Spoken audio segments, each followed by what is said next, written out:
Welcome back to our channel. నేను మీ కావ్య.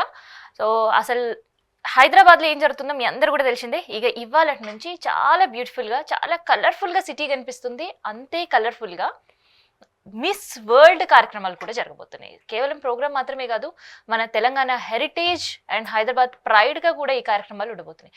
కానీ film ఇండస్ట్రీకి సంబంధించిన బందూక్ డైరెక్టర్ లక్ష్మణ్ మురళి గారు అసలు ఎందుకు దీన్ని అపోజ్ చేస్తున్నారు అర్థం కాని పరిస్థితి. ఎందుకంటే చాలా కలర్ఫుల్ ఈవెంట్ ఇది. సో ఆ కలర్ఫుల్ ఈవెంట్ని అపోజ్ చేయాల్సిన అవసరం ఏముంది? అసలుకి ఈవెంట్ జరగవద్దు అని కూడా మాట్లాడే పరిస్థితి. సో అందుకని ఒకసారి మన స్టూడియోలో ఉన్నారు, ఆయనతో మాట్లాడదాం. అసలుకి ఎందుకు అపోజ్కి కారణాలతో పాటు మీ అందరు కూడా తెలిసిందే, రీసెంట్గా సమంత సాయి పల్లవి చేసిన కమెంట్స్ గురించి కూడా తెలుసుకునే ప్రయత్నం చేద్దాం. నమస్కారం అండి. నమస్కారం. ఈహా ప్రేక్షకులందరికీ ధన్యవాదాలు, అలాగే మేనేజ్మెంట్కి కూడా. నేను లక్ష్మణ్ మురారి, బందూక్ సినిమా డైరెక్టర్ని. తెలంగాణ ఉద్యమం అప్పుడు ఆ టైంలో బాగా సెల్ఫ్ రెస్పెక్ట్ ఉన్న వ్యక్తిని కాబట్టి I made movie called Bandook. Society పట్ల నాకున్న కన్సర్న్తో హైదరాబాద్లో జరుగుతున్న మిస్ వరల్డ్ ఫ్యాషన్ షోస్ని అపోజ్ చేస్తున్నాను. మరి ఏంటి బిగ్ ఫిలిం స్టార్స్ సమంత కావచ్చు, సాయి పల్లవి కావచ్చు, సింధు జలాలు ఆపినరు, అయ్యో పాపం పాకిస్తాన్ అని మాట్లాడడం ఏంది? నేను అదే అన్నాను. దానివల్ల ఇప్పుడు మన గడ్డ మీదే ఉండి మాట్లాడుతున్నారా? ఇప్పుడు దాన్ని ఎట్లా అంటారంటే, నక్సలైట్లు ఆపరేషన్స్ అయినప్పుడు, కుంబింగ్స్ అయినప్పుడు, ఆపరేషన్స్ అయినప్పుడు వాళ్ళు తాగే నీళ్ళల్లో పోలీసు వాళ్ళు ఏమన్నా కలిపింది అనుకుందాం. సో నక్సలైట్లు మాత్రం తాగొద్దు అనేది వాళ్ళ పోలీసు వాళ్ళు. నక్సలైట్లు తాగితే నక్సలైట్లు అక్కడ చిక్కిపోవాలని చెప్పేసి ఇక్కడ ఒక వాటర్లో ఏదో కలిపిరు అనుకుందాం మనం. పోలీసు వాళ్ళకు కూడా తెలుసు ఇక్కడ చిన్న చిన్న గ్రామాలు ఉన్నాయి, ఆ గ్రామాల ప్రజలు కూడా నీళ్ళు తాగుతారు ఎట్లా అని చెప్పేసి ఫస్ట్ మీరు వీళ్ళు అలర్ట్ చేస్తారు పోలీసు వాళ్ళు. మీరు ఆ నదికి వెళ్ళి వచ్చే నీళ్ళు తాగకండి, ఆ పారలకి వెళ్ళి వచ్చే చిన్న కాలువలకి వెళ్ళి వచ్చే నీళ్ళు వాడకండి. దట్ ఈజ్ కొంచెం to catch the naxalites we are doing some operations అని చెప్పేసి మామూలు జనాలను పక్కన పెడతారు. ఈ మామూలు జనాలలో మళ్ళీ నక్సలైట్లు సానుభూతి పరులు ఉండొచ్చు, మన నక్సలైట్లకు అగనెస్ట్ ఉండొచ్చు, రెండు రకాలు ఉంటారు. సో ఇక్కడ కూడా తను పూర్తిగా ఏ మైండ్ ఆఫ్ మెచ్యూరిటీలో వాళ్ళు ఇద్దరు అన్నారు ఏమన్నా, వాళ్ళు ఒక సామాన్య ప్రజలకు కూడా ప్రాబ్లం అవుతుంది అనే కోణంలో అనింటారేమో.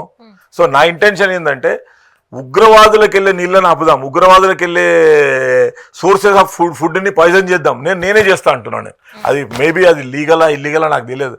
As per my knowledge Pakistan ఉగ్రవాది తినే తిండిలో విషం పెట్టడానికి కూడా నేనే రెడీ. పాకిస్తాన్ మనిషి అంటలేను, పాకిస్తాన్ ఉగ్రవాది తిండిలో విషం పెట్టడానికి కూడా నేను రెడీ.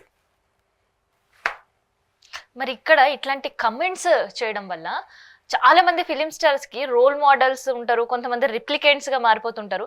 వీళ్ళు ఇట్లాంటివి మాట్లాడడం వల్ల సొంత దేశంలో ఉండి, సొంత భూమి మీద ఉండి ఇట్లాంటి మాటలు ఎంత మందిని ప్రభావితం చేస్తారు? అదే వాళ్ళు డీటెయిలింగ్ ఇవ్వాలి దానికి. నేను ఎంత చిన్న చిన్న డీటెయిలింగ్ ఎందుకు ఇచ్చినాను అంటే, మనకు ఇండియన్ ఆర్మీ మన మీద యుద్ధం చేస్తున్న పాకిస్తాన్ ఉగ్రవాదులు, మా టెర్రరిస్టులను వాళ్ళ మీద అటాక్ చేద్దాం అనేది మన ఎజెండా, క్లియర్ ఎజెండా. సో దాని మీద మనం ఫోకస్ చేస్తున్నప్పుడు దాని మీదే ఫోకస్ చేస్తున్నాం. ఆ స్థావరాలు మాత్రమే డిటెక్ట్ చేసి మరి జరుగుతుంది. అది గ్రేట్. కానీ మనం పాకిస్తాన్ ప్రజల మీద చేస్తున్నాం అంటలేరు కదా వీళ్ళు, అనరు కూడా. అది తప్పు మనం చేయట్లేదు. ఫస్ట్ ఆఫ్ ఆల్ ఏ సామాన్య ప్రజల మీద ఏ యుద్ధ సైనికులు చెయ్యరు. సో వాళ్ళిద్దరి ఇంటెన్షన్ పూర్తిగా నేను ఏకీభవిస్తలేను, కానీ దాంట్లో వాళ్ళ అంతర్యం ఏందో వాళ్ళకు కూడా తెలియాలి. అంటే వాళ్ళు మళ్ళీ క్లియర్ స్టేట్మెంట్ మళ్ళీ ఇస్తే బాగుంటుంది, నేను కూడా కోరుకుంటున్నాను. ఎందుకంటే మనము సామాన్య ప్రజలకు వెళ్ళే నీళ్ళ వల్ల వాళ్ళు ఇబ్బంది పడతారేమో, ఉగ్రవాదులకు వెళ్ళే నీళ్ళని ఆపుదాం. ఉగ్రవాదులు ఉన్న ప్లేసుల్లో మనం వాటర్ హైజాక్ చేద్దాం, ఫుడ్ హైజాక్ చేద్దాం, ఇంకేమైనా చేద్దాం. That is a part of game. కానీ సామాన్య ప్రజలకు పోతున్న దాని మీద వాళ్ళు ఏమన్నా ఆ కోణంలో అనింటారు. అంటే సామాన్య ప్రజల గురించి అక్కడ అంత సాఫ్ట్ కార్నర్ లో అభినందించి ఆలోచించి మరి వాళ్ళతో మాట్లాడుతున్నారు కదా. మరి ఇక్కడ విలన్ ఫాలో అవుతున్న ఫాలోవర్స్ కూడా రేపు పొద్దున అట్లే మాట్లాడితే ఇప్పుడు అదే ఆలోచన వీళ్ళు కల్పిస్తున్నారు. నేను అంటున్నది ఏంటంటే, మీరు ఎగ్జాక్ట్లీ మీ పాయింట్ చాలా మంచి పాయింట్, ఈ టైంలో డిస్కస్ చేయాల్సిన పాయింటే. దీని వివరణ ఆ మాట అన్న సమంత గారు, సాయి పల్లవి గారు క్లియర్గా ఇస్తే బాగుంటుంది వాళ్ళకి. అంటే ఇప్పుడు సాయి పల్లవి అనగానే మనకేమనిపిస్తుంది అంటే ఆమె చాలా సెల్ఫ్ రెస్పెక్టెడ్ ఉన్న అమ్మాయి, తను బాగా యాక్టరు, తను మంచి ఈ కోణంలో మన మీద అంటే గర్ల్ నెక్స్ట్ డోర్ సాయిపల్లవి లాంటి బిడ్డనో సాయిపల్లవి చెల్లె మనకి ఉంటే బాగుంటుంది అనిపిస్తుంది. అలా మైండ్ సెట్ ఉన్న వాళ్ళు, సెన్సిటివ్స్ ఉన్న వాళ్ళు, సాయిపల్లవి ఏంది పాకిస్తాన్ వాళ్ళు ఇట్లా అనేసింది, ఫీవర్ మాట్లాడింది అన్నప్పుడు ఆ మైండ్ థాట్ రాకుండా వాళ్ళిద్దరు సాయిపల్లవి గారు, సమంత గారు, మేము అన్న కోణం ఇది, మా ఇంటెన్షన్ ఇది అని వాళ్ళు మళ్ళీ కొంచెం క్లియర్ ఇస్తే వాళ్ళు ఫాలో అవుతున్న ఫ్యాన్స్కి ఊరట వస్తుంది.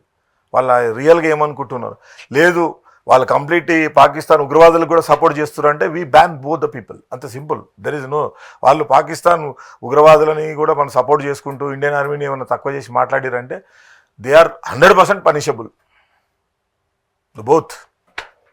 డన్. థ్యాంక్ యూ అండి. థ్యాంక్ యూ లక్ష్మణ్ గారు. సో ఇది లక్ష్మణ్ గారితో స్పెషల్ ఇంటర్వ్యూ.